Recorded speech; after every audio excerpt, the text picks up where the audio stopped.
Fraților, Nicu s-a dus pe lumea cealaltă. După masă copioasă un somn tare dulce. A plecat pe lumea cealaltă.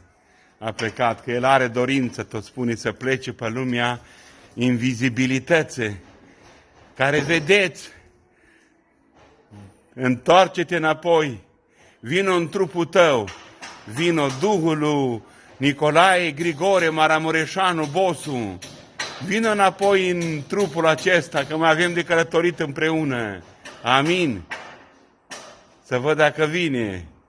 Amin. A venit, s-a prezentat. Direct Cătălin Cărăujanu. Am să-i trimit această filmare să vadă că morți învie și trăiește în trup lângă cei dragi.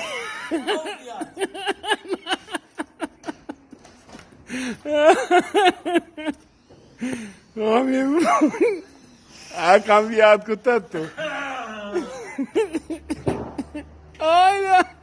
Ia cascată pe cineva cunoscut. Ia că cunoști, m-am văzut.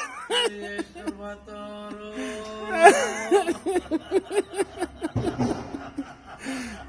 Aveți Bactalou, Cavilian Palpale, adică sau Asal. Asta nu el, asta e altul coborât în trup. Duhurile. Dacă știi că e trimis.